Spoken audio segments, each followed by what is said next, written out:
नमस्कार दोस्तों, स्वागत है आपका friends at preparation YouTube channel पर। और शाम के इस वीडियो में जो कि टीचर सिलेक्शन एग्जाम के लिए मैं लेके आता हूँ लाइव क्लास, आज हम लोग बात करने वाले हैं उन सारे मिक्स क्वेश्चन की जो कि आपसे पूछे जा सकते हैं टीचर सिलेक्शन एग्जाम में, चाहे पीआरटी, टीजीटी, पीजीटी किसी भी पोस्ट के लिए तैयारी कर रहे हो, जो केवीएस, एनवीएस, डीएसएसबी या फिर आपके स्टेट गवर्नमेंट के द्वारा टीचर सिलेक्शन के लिए जो एग्जाम कंडक्ट किया जाता है, उन सारे एग्जाम में ये वीडियो आपके लिए काफी यूजफुल होने वाली है। चलिए स्टार्ट करते हैं वीडियो को। क्वेश्चन को अटेम्प्ट करिए और कमेंट में अपने मार्क्स जरूर लिखा करें कि आप कितने क्वेश्चन को सही अटेम्प्ट कर पा रहे हैं। ठीक है, चलिए स्टार्ट करते हैं। तो फर्स्ट क्वेश्चन को जिस तरह से आपके लिए, जैसा कि आप देख रहे हैं आपकी स्क्रीन पे है, तो विच फैक्टर इन्फ्लुएंस लर्निंग, यानी कि लर्निंग को कौन से फैक्टर ऐसे हैं जो इसको इन्फ्लुएंस करते हैं, आपको ये बताना है कि लर्निंग को इन्फ्लुएंस करने वाले फैक्टर कौन से, ये आपका क्वेश्चन है। ठीक है, तो आपके पास ये चार ऑप्शन है।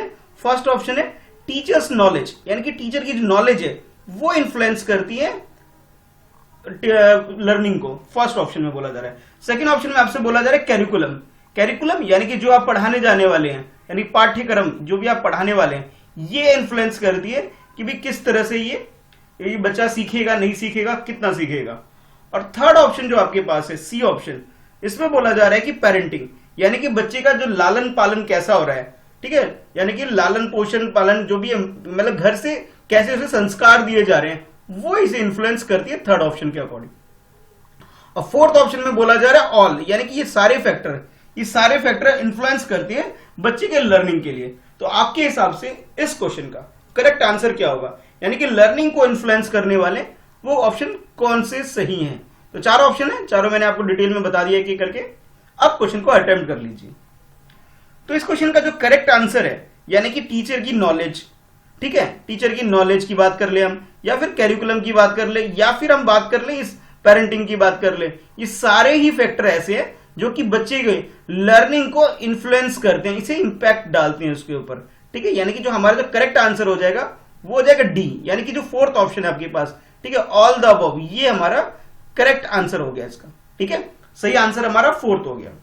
चलिए अब देखते हैं नेक्स्ट क्वेश्चन। नेक्स्ट क्वेश्चन में आपसे पूछा जा रहा है which of the following is true.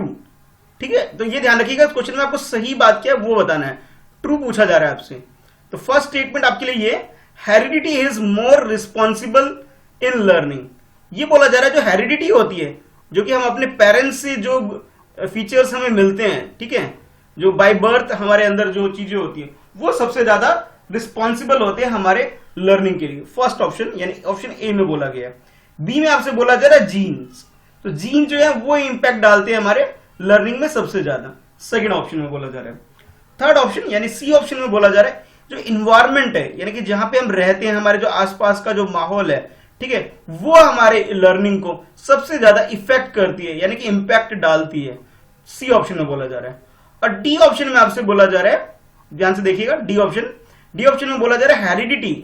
ठीक है, जिसे ब्रैकेट में आईक्यू भी लिख दिया इन्होंने कि हेरिडिटी और इन्वायरमेंट दोनों ही, हेरिडिटी भी और इन्वायरमेंट दोनों ही, ठीक है, are the most influenced learning, यानी कि ये दोनों फैक्टर हेरिडिटी, ठीक है, ये जो हेरिडिटी बोला गया, हेरिडिटी यानी कि जो हमें अपने पेरेंट्स से जो गुण मिलते हैं, और जो इन्वायरमेंट जहां पे हम रह रहे हैं, जिन लोगों से हम इंटरेक्ट कर रहे हैं, जो हमारा सोशल सराउंडिंग है, वो चीजें, ये दोनों ही इन्फ्लुएंस करते हैं, ऐसा बोला जा रहा है डी ऑप्शन के अंदर।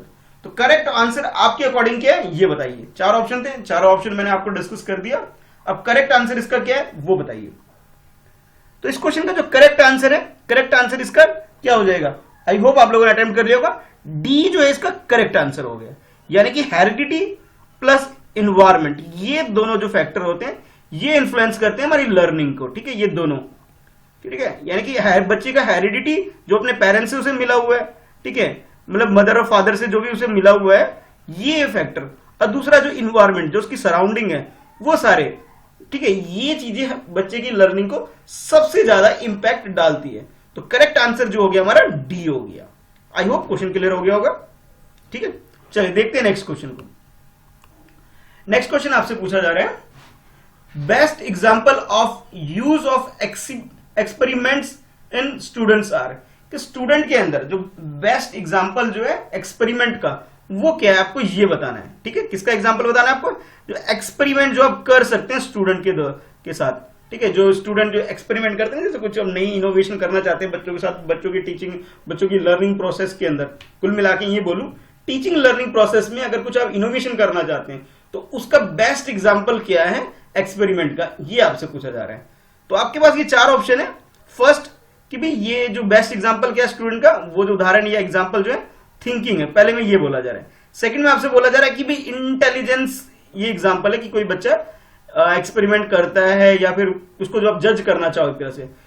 थर्ड जो सी ऑप्शन बोला जा रहा है, इसमें बोला है कि लर्निंग बाय डूइंग, कि कुछ करके सीखना। जब आप कुछ करके सीखते हैं तब जाके ये मालूम चलता है कि आप एक्सपेरिमेंट करते हैं और फिर नई चीज सीख पाते हैं।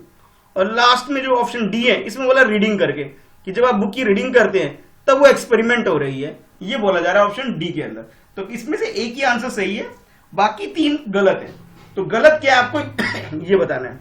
ठीक है, आई होप क्वेश्चन क्लियर हो गया होगा आपको कि क्या पूछा जा रहा है। तो भाई गलती करके ही इंसान सीखता है और गलती करने के लिए आपको एफर्ट लगाने पड़ेंगे। यानी कहने का मतलब ये है कि एक्सपेरिमेंट के लिए कुछ करना जरूरी है। आई होप मेरा इशारा आप समझ गए होंगे कि learning by doing is the best example of experiment. ठीक है, करके सीखना ही, एक्सपेरिमेंट करके ही सीखना ही एक्सपेरिमेंट का सबसे अच्छा उदाहरण है। तो सही आंसर जो इसका हो गया वो हो गया सी हो गया। ठीक है, चलिए देखते हैं नेक्स्ट क्वेश्चन।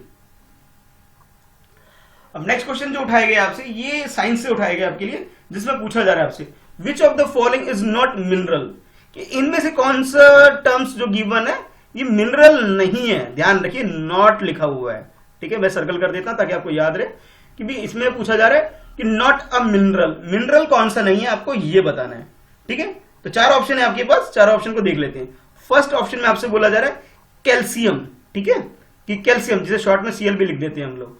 फिर बोला जा रहा है कि फास्फोरस, फास्फोरस ये बोला जा रहा है कि ये मिनरल नहीं है। और नेक्स्ट ऑप्शन जो आपके पास है नेक्स्ट, उसमें बोला जा रहा है पोटेशियम, कि पोटेशियम क्या है, मिनरल नहीं है। ठीक है, तो ये इस तरह से आपके पास ये तीन ऑप्शन हो गए। और जो फोर्थ ऑप्शन है आपके पास, ठीक है, फोर्थ ऑप्शन में आपसे बोला जा रहा है कि आयोडीन, आयोडीन जो होता है वो मिनरल नहीं होता। तो इसमें से मिनरल कौन सा नहीं है, यानी खनिज कौन सा नहीं है, ध्यान रहे वो बताना है आपको ऑप्शन। ठीक है, आई होप चारों क्वेश्चन, इस क्वेश्चन में चारों ऑप्शन आपको समझ में आ गए होंगे। तो इस क्वेश्चन का जो करेक्ट आंसर जो हो गया वो हो जाएगा डी। ठीक है, डी यानी कि जो फोर्थ ऑप्शन है आपके पास, आयोडीन मिनरल नहीं है हमारे पास। ठीक है, तो करेक्ट आंसर हमारा डी हो गया, बाकी ये गलत है, यानी कि ये ऑलरेडी क्या है, मिनरल है। तो करेक्ट आंसर हमारा क्या हो गया, डी यानी आयोडीन। ठीक है, चलिए देखते हैं नेक्स्ट क्वेश्चन।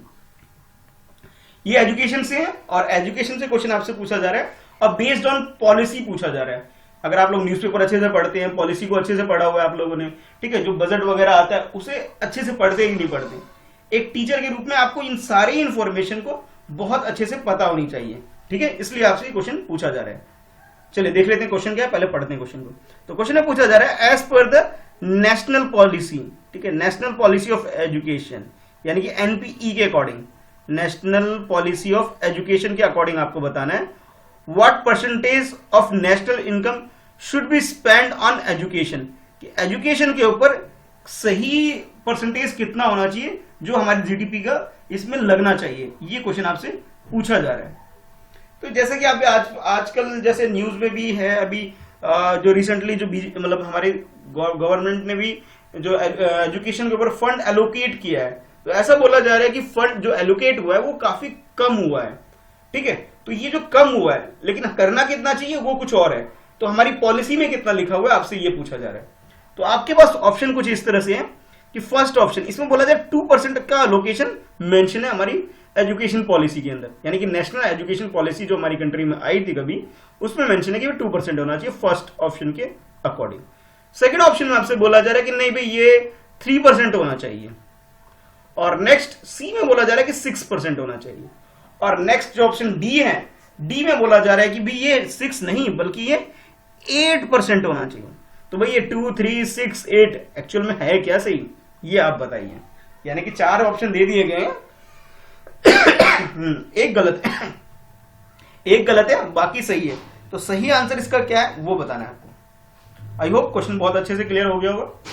ठीक है, तो अगर आपने नेशनल पॉलिसी ऑफ एजुकेशन पढ़ा हुआ है, और कौन से वाला, चलो हिंट दे देते हैं आपके लिए पहले थोड़ा सा, कि अगर आपने नेशनल पॉलिसी ऑफ एजुकेशन पढ़ा हुआ है और एनपीई पढ़ा हुआ है 1968 का, ठीक है, एक इसके बाद मानता हूं 1986 में भी आई थी, पर इसके बारे में मेंशन यानी कि फंड एलोकेशन कितना होना चाहिए, ये 1986 में नहीं बल्कि 1968 वाले में मेंशन है कि हमारी कंट्री में बजट के अंदर जो प्रोविजन रखा गया है कि 6% होना चाहिए। एक्चुअल में 6% स्पेंड होता नहीं है, आज के टाइम पे सिर्फ 2% ही होता है ये, ठीक है। लेकिन आपसे पूछा गया कि पॉलिसी में कितना मेंशन है, तो पॉलिसी में जो मेंशन है वो 6% है, ठीक है, 6% मेंशन है, इतना होना चाहिए, लेकिन इतना होता नहीं है, ये अलग बात है। तो करेक्ट आंसर जो हमारा हो जाएगा वो हो जाएगा सी, यानी कि 6%, ठीक है।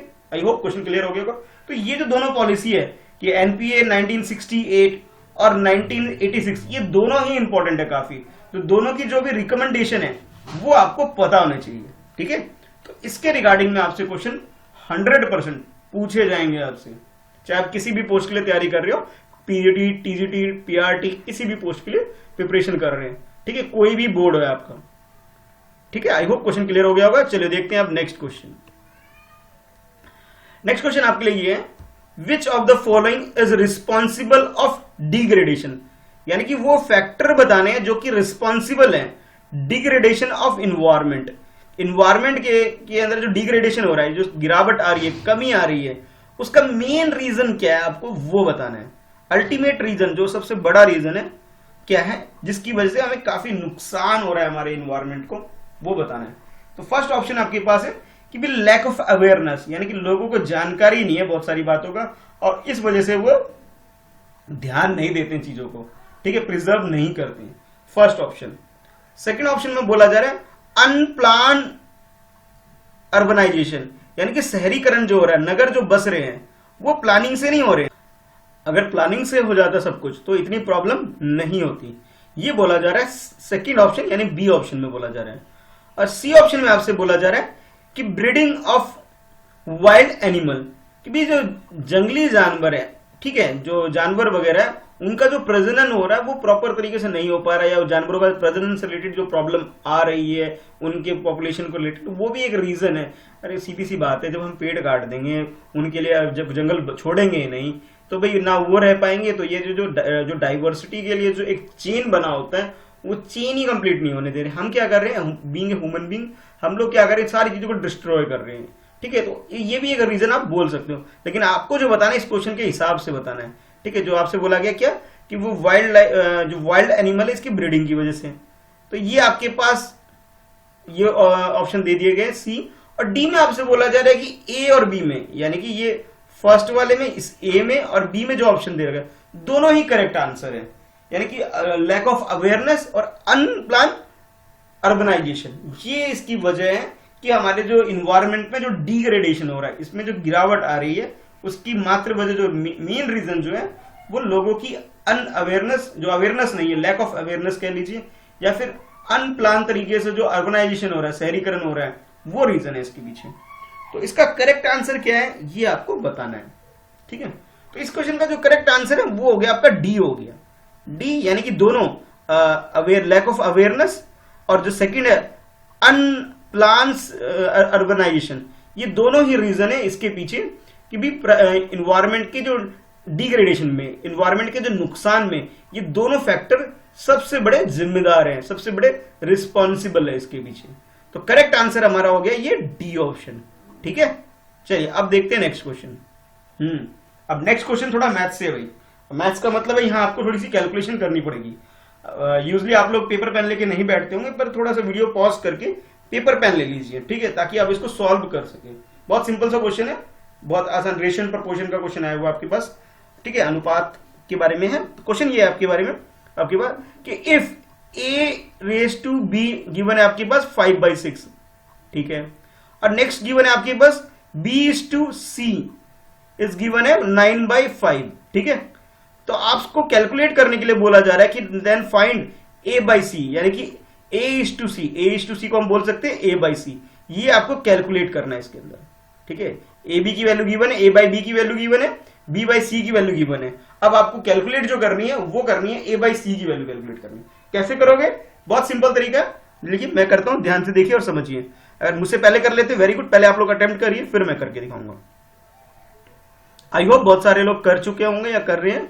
चलिए मैं भी स्टार्ट करता हूं। तो जैसा ही क्वेश्चन है जिसमें जो आपको जो गिवन है a बाई बी गिवन है, ए इज टू बी का मतलब होता है a बाई बी, और उसकी वैल्यू गिवन है यहाँ पे 5/6 गिवन है आपके पास। ठीक है, यहां से आप b की वैल्यू निकाल सकते हो। कैसे? इंटरचेंज करके, क्रॉस इंटरचेंज करके। यानी कि आप इसे ऐसे लिख सकते हो 6, देखो ये 6, ठीक है, मुझे b की वैल्यू चाहिए, अल्टीमेट मुझे चाहिए क्या, b की वैल्यू चाहिए, तो मैं b को इधर ले आऊंगा, बाकी चीज को उधर शिफ्ट करूंगा। तो ये 6a बाय, और ये जो 5 है वो नीचे यहां आ जाएगा। ठीक है, तो ये b की वैल्यू होगी। कैसे होगी जरा ध्यान से देखना एक बार और। कैसे होगा? यहाँ पे b जो डिवाइड में था ऊपर मल्टीप्लाई में आ गया ऊपर। ठीक है, और ये जो 5 ऊपर था इसे नीचे लेके चला गया, क्रॉस मल्टीप्लाई जब करते हैं ना, में से 5 को शिफ्ट कर दिया मैंने डिवाइड में, और जो 6 डिवाइड में था इसे मल्टीप्लाई में ऊपर लेके आ गया। यहां से b की वैल्यू आ गई फर्स्ट वाले इक्वेशन से, इस वाले से। अब यहां से भी b की वैल्यू निकालते हैं। तो यहां से थोड़ा सा कोशिश करूंगा छोटा बनाने की। b/c है, b/c की वैल्यू है 9/5 है। अगर मुझे यहां से निकालनी है b की वैल्यू, तो b इक्वल टू हो जाएगा हमारा, c को उधर भगाना है बस, सिंपल सा है, यानी कि 9/9c/5। ठीक है, यानी कि जो 5 या नीचे डिवाइड, एक मिनट, ये जो c की वैल्यू निकालनी थी, b की वैल्यू निकालनी है, तो ये इधर आ गया। यानी कि 9 के साथ पहले जो ये डिवाइड में c था यहां मल्टीप्लाई में चला गया, और 9/5 एज इट इज रह गया। तो यहां से भी b की वैल्यू आ गई, यहां से भी b की वैल्यू आ गई। मैं इसे लेट कर लेता हूं इक्वेशन 1, और इसे लेट कर लिया मैंने इक्वेशन 2, दोनों से b की वैल्यू आ गई।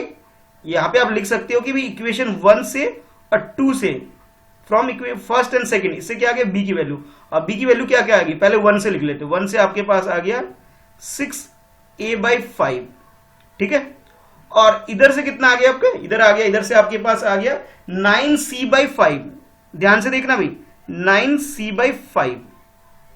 ठीक है, ये यहां से b की वैल्यू मैंने इधर लिख दी, और यहां से b की वैल्यू इधर लिखी, क्योंकि दोनों b की वैल्यू है इसलिए दोनों सेम होंगी।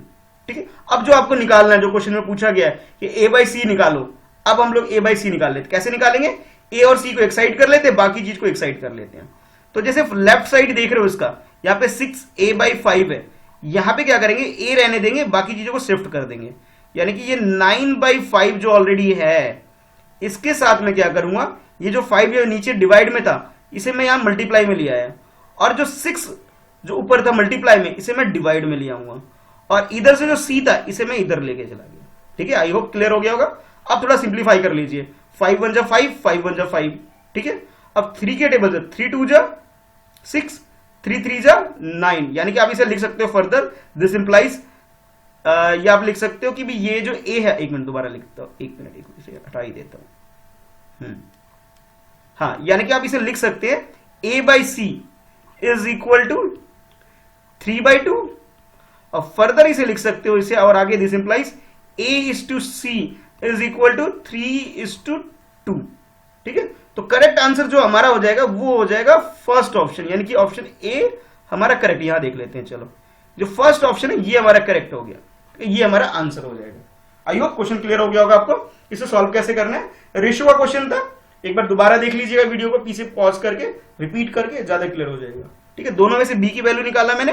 ठीक है, यहां पे पहले देखो, यहां से a/b की वैल्यू थी, a/b की वैल्यू, यहां से मैंने क्या किया, यहां से भी मैंने b की वैल्यू निकाला, b को इधर शिफ्ट किया, अब बाकी चीज को उसके उस तरफ शिफ्ट कर दिया। ठीक है, यहां से b की वैल्यू, और इस वाले इसमें सेकंड इक्वेशन जो है, यहां जो b/c की वैल्यू थी, यहां से भी मैंने क्या किया, b की वैल्यू निकालना। b की वैल्यू के लिए मुझे c को शिफ्ट करना था बस, तो शिफ्ट यहां डिवाइड में था, c मल्टीप्लाई में आ गया, तो आपके पास आ गया b इक्वल टू 9/c, जो 9c/5 ये रहा, और 6a/5 ये रहा, दोनों को इक्वल किया सामने, और फिर सिंप्लीफाई करके हम लोगों ने इसका आंसर निकाल लिया, जो कि 3/2 यानी कि 3:2 हो गया। ठीक है, तो ये इसका करेक्ट आंसर है। चलिए देखते हैं अब नेक्स्ट क्वेश्चन। नेक्स्ट क्वेश्चन भी मैथ्स का ही है, थोड़ी और प्रैक्टिस करा रहे हैं आज आपकी मैथ्स की। तो क्वेश्चन कुछ इस तरह से है, what will be the sum amount. ठीक है, आपसे अमाउंट पूछा जा रहा है, ध्यान रहे, और कब अमाउंट बताना है ये बात पढ़ के पता लगेगी भी। What will be the sum amount to if the rate of interest is increase. अब रेट ऑफ इंटरेस्ट को कितना इंक्रीज करना है, 2% इंक्रीज करना है। ध्यान रखिएगा, जो सर्कल, ये जो मैं सर्कल मार्क कर रहा हूं ये ध्यान रखना। कैलकुलेटर में अमाउंट करना है, और कंडीशन क्या गिवन है कि जो इंटरेस्ट, रेट ऑफ इंटरेस्ट है वो इंक्रीज हो रहे 2% इंक्रीज हो रही है, ठीक है। और आगे बोला जा रहा है इफ सम ऑफ रुपीज 500, कि 500 वो रुपीज है, यानी प्रिंसिपल अमाउंट कितना, प्रिंसिपल की जो वैल्यू है वो आपके पास 500 है। पहले इसका इंटरेस्ट जो भी अमाउंट आ रहा था पहले वो आ रहा था 620, लेकिन अब जो आपको कैलकुलेट करनी है 2% इंक्रीज करके करनी है, यानी कि आपको यहां पर रेट गिवन नहीं है, रेट कैलकुलेट करना है। टाइम तो गिवन है, टाइम कितना है, टाइम गिवन है 4 ईयर, ओके शॉर्ट में लिख देता हूं 4 ईयर गिवन है, ठीक है। और प्रिंसिपल अमाउंट जो आपके पास ये कितना है 500 है, ओके ये भी गिवन है। लेकिन एक्चुअल में जो हमें अमाउंट निकालना है, अभी जो अमाउंट गिवन है वो गिवन है ए, जो अमाउंट गिवन है आपके पास वो है 500 गिवन है करंट अमाउंट, ठीक है। लेकिन हमें क्या करना है, इस ये जो 500 गिवन है, ठीक है, ये जो 500 गिवन है हमें ये वाला अमाउंट नहीं निकालना बल्कि 2% इंक्रीज होने के बाद का, यानी कि जो अभी जो ये अमाउंट नहीं बल्कि ये क्या हो गया तरह से इसमें, और जो अगर आप ऐड करो यानी कि ये क्या 620 है, यानी कि 120 ऐड करोगे तब आएगा ये जो कि 620 हो गया, ठीक है। ये हो रहा है, यहां से हम क्या निकाल सकते हैं, यहां से हम इंटरेस्ट निकाल सकते हैं। तो इंटरेस्ट आपके पास कितना आया, इंटरेस्ट यानी कि एसआई जो होता है, एसआई होता है क्या, एसआई का सिंपल सा फार्मूला होता है कि भी अगर आप अमाउंट में से प्रिंसिपल को माइनस कर दो, ठीक है, तो आपके पास आ जाता है इंटरेस्ट, यानी कि ये आपके पास 620 है, ये आपके पास 500 है, तो ये 120 ये आ गया, ठीक है। आई होप क्लियर हो गया होगा, यहाँ पे एसआई निकाल सकते हो यहां से। अच्छा उसके बाद लेकिन एसआई से काम नहीं चलेगा, यहाँ पे आपको रेट निकालना पड़ेगा। तो रेट के लिए जरा ध्यान से देखना, रेट के लिए जो फार्मूला होता है बहुत सिंपल सा फार्मूला होता है आर निकालने का, वो होता है एसआई यानी कि simple interest multiply by 100 divide by P होता है जो प्रिंसिपल अमाउंट है, ठीक है। तो चलो हम सॉल्व कर लेते हो। एसआई यानी कि वो हमारा 120 आ गया, ठीक है, अमाउंट ये जो 100 फार्मूले से है, और पी की वैल्यू कितना है 500 है, ठीक है। तो इसको थोड़ा सिंप्लीफाई कर लीजिए, 0 0 कैंसिल कर दिया मैंने, तो 5 1 जा 5, 5 6 जा, हाँ जी 5 6 जा कितना होते हैं, एक मिनट 5 6 जा 35 से तो नहीं है, रुको 5 पहले कर लेते हैं, 5 2 जा 10 कर लेते हैं, ठीक है।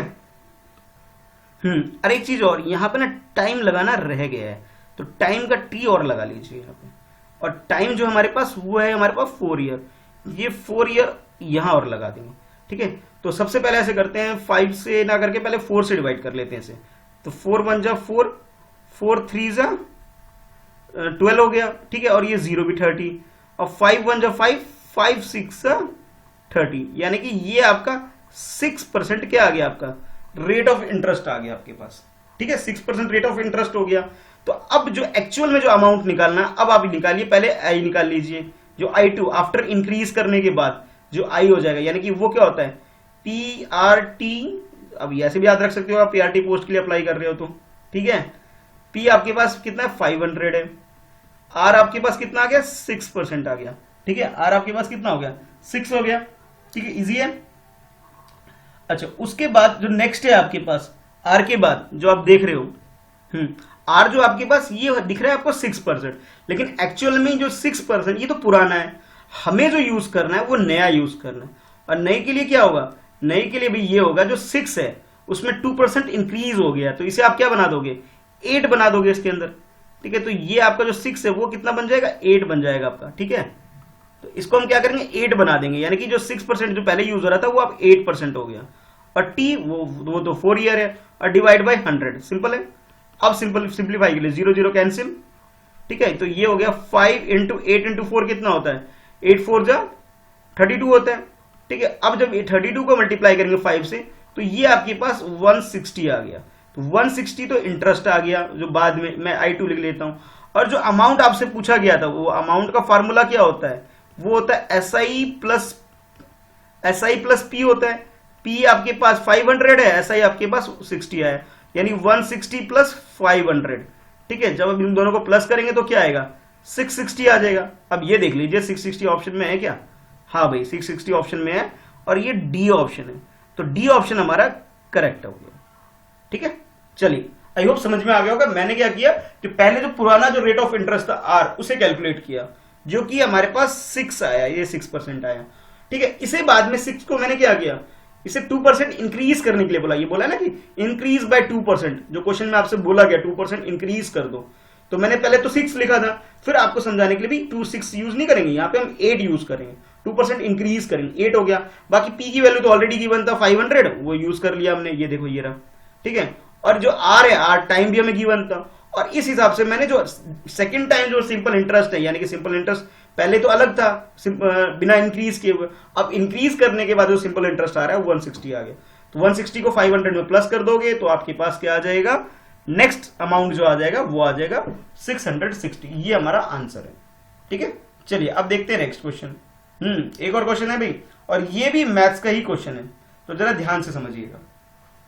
इस क्वेश्चन में आपसे बोला जा रहा है कि Rohit scored 131 run in his 15th one day international. मान लीजिए जो रोहित शर्मा है हमारे, उसी की बात कर लेते हैं कि उन्होंने क्या किया कि भाई अपने 15th मैच में यानी 15वें मैच में 131 रन स्कोर कर दिया है। ओके, ठीक है, 15th मैच में 131 रन स्कोर कर दिया है ओडीआई में। थस उसका बताया जा रहा है and thus increase his average by 6, यानी कि उसका जो भी एवरेज है वो 6% इंक्रीज हो गया है। आपसे पूछा जा रहा है find his average before 15th inning, यानी कि 15th इनिंग यानी 15 मैच से पहले, यानी कि 14th मैच तक उसकी एवरेज क्या थी आपको ये बतानी है, ठीक है। तो आपको क्या कैलकुलेट करना है, एवरेज कैलकुलेट करना है भाई। तो ऐसा करते हैं, एवरेज हमें मालूम नहीं है तो इसी को लेट कर लेते हैं एक्स।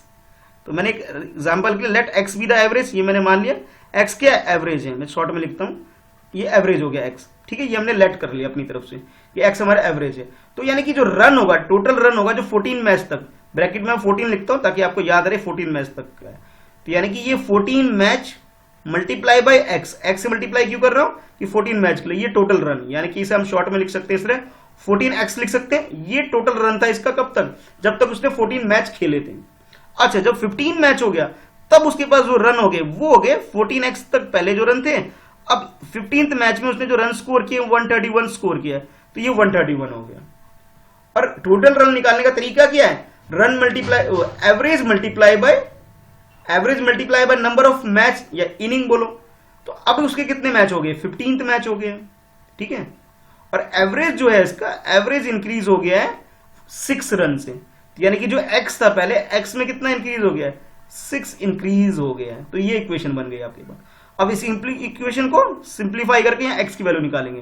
तो ये तो आपके पास 14x है और ये 131 एज इट इज है। और इधर अगर सिंप्लीफाई करोगे तो ये आ जाएगा 15x, मल्टीप्लाई कर रहे हैं 15 को दोनों से करेंगे, पहले 15 को x से किया 15x, और इधर जो 15 6 90 हो गया आपके पास, ठीक है। अब थोड़ा सा फर्दर और सिंप्लीफाई मैं यहां कर लेता हूं इसे, ठीक है। फर्दर सिंप्लीफाई करता हूं, मैं क्या कर रहा हूं, जो 14x है इसे राइट साइड में शिफ्ट कर देता हूं और 90 को इधर शिफ्ट कर दे रहा हूं।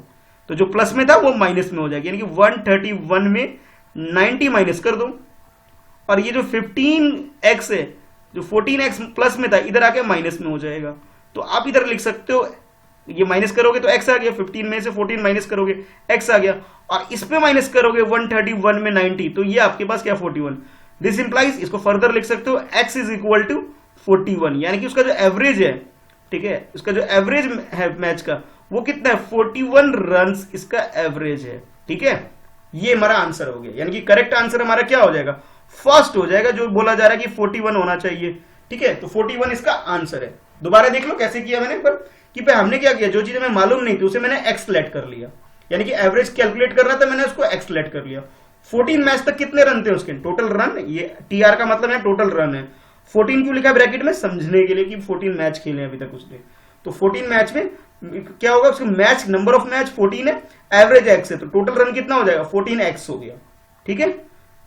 ये हो गया। अब थोड़ा देख लेते हैं 15 मैच में क्या होगा। जब 15 मैच खेलेगा तो 14 मैच के जो रन है 14x और 15 मैच वाला रन 131, दोनों को प्लस करेंगे जब टोटल में टोटल आ जाएगा।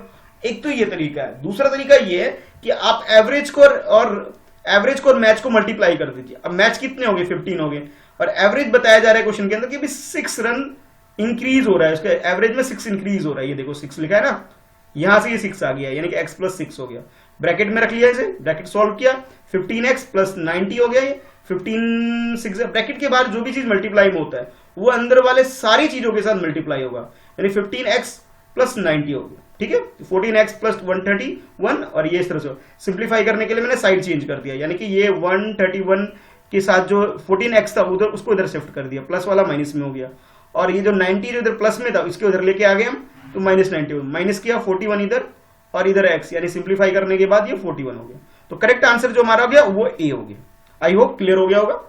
ठीक है, चलिए अब देखते हैं नेक्स्ट क्वेश्चन।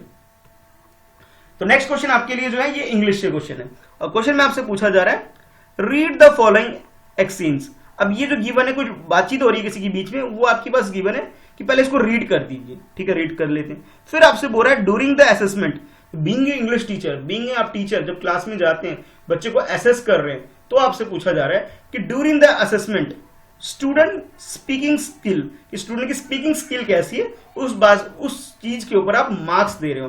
तो आपसे पूछा जा रहा है कि during the assessment of student speaking skill marks would be deducted during exchange for, कि भाई ये जो बातचीत हो रही है आपको ये बताना है इसके अंदर किसके मार्क्स कटेंगे, आपको ये बताना है। ठीक है, तो ऑप्शन कुछ ये, पहले ये बातचीत क्या हो रही है पहले उसको पढ़ लेते हैं। तो स्पीकर 1 है, मान लीजिए एक स्टूडेंट है, फर्स्ट स्टूडेंट है, उसका नाम यहां रख दिया स्पीकर 1। वो बोलता है have you been to Indore, क्या आप कभी इंदौर में गए या रहे, कुछ इस तरह से पूछ रहा है। तो स्पीकर 2 इसका आंसर करता है, क्या आंसर करता है, हु। अरे भाई ये पूछा जा रहा है कि भाई आप इंदौर में कभी गए हैं, तो आंसर आइदर, इसका तो सिंपल आंसर होना चाहिए, अगर गए हैं तो यस बोल दो, अगर नहीं गए हो तो बोल दो नो। लेकिन अब इसने कुछ अलग ही बात बोली, इसने क्या बोल दिया, हु बोल दिया। अब हु का तो कोई तुक ही नहीं बनता, इसने क्वेश्चन का जवाब क्वेश्चन थोड़ी होता है, ये गलत हो गया यहाँ पे। ठीक है, पहले पता लग गया, बाकी तो पढ़ लो चाहे। बाकी में क्या बोला जा रहा है, स्पीकर 1 दोबारा पूछता है टू इंदौर इन मध्य प्रदेश। अब इंदौर का है, ये इसके बारे में ही बता दिया कि इंदौर इन मध्य प्रदेश, कहां पे है, मध्य प्रदेश में। ठीक है, ये बता दिया। अब स्पीकर 2 उसका क्या रिप्लाई दे रहे हैं वो भी सुनो आप। स्पीकर 2 जो बोल रहे हैं आई एम नॉट श्योर। अरे भाई आपसे पूछा थोड़ी जा रहा है कि भाई है या नहीं है, ये तो बताया जा रहा है, आपको आंसर दिया जा रहा है। तो यहां भी उसने ठीक से बातचीत, मतलब इस हिसाब से जैसे क्वेश्चन पूछा जा रहा है उसके अकॉर्डिंग आंसर नहीं दे पा रहा है स्पीकर 2। तो अब आपसे पूछा जा रहा है क्वेश्चन में कि क्यों, किसके मार्क्स डिडक्ट होने चाहिए। तो भाई क्लियर कट पता लग गया आपको। जैसे फर्स्ट ऑप्शन है नन ऑफ देम, भाई ये तो ऑप्शन गलत हो गया, ये तो हो ही नहीं सकता। सेकंड आपसे बोला जा रहा है कि भाई द सेकंड स्पीकर, भाई यही आंसर है। इस second speaker according to conservation, ये कंजर्वेशन कह रहा हूं, मतलब ये जो बातचीत हो रही है लोगों के बीच में, स्पीकिंग स्किल जो चेक हो रही है, तो प्रॉपरली आंसर नहीं दे पा रहा है। तो सेकंड जो स्पीकर है इसके मार्क्स डिडक्ट होना चाहिए। अब जो इसमें सी बोला गया, बोथ को थोड़ी कटेंगे भाई, ये तो सही पूछ रहा है। और डी फर्स्ट स्पीकर, ये भी गलत है, यानी कि करेक्ट आंसर हमारा क्या हो जाएगा, करेक्ट आंसर हमारा बी हो जाएगा, यानी कि स्पीकर सेकंड जो है ये इसके मार्क्स कट जाएंगे। भाई ये थोड़ा गड़बड़ कर रहा है। तो करेक्ट आंसर जो हो गया हमारा, करेक्ट आंसर इसका बी हो गया, इसका करेक्ट आंसर। ठीक है, तो आज के लिए इस वीडियो में ऐसे ही इतना ही है जो मैंने बताया। अगर कुछ सजेशन है आपके जरूर बताइएगा, कैसी लगी वीडियो आपको उसके बारे में जरूर कमेंट करिएगा। चैनल पे नए हैं तो भाई सब्सक्राइब जरूर कर लीजिए। ठीक है, सब्सक्राइब जरूर करना है आपने। ठीक है, और अपने फ्रेंड्स में शेयर भी करना है इसको। ठीक, चलिए फिर मिलते हैं नेक्स्ट वीडियो में। वीडियो पसंद आ लाइक करना मत भूलिएगा। ठीक है, तो आज के लिए इस वीडियो में इतना है, अभी के लिए बाय।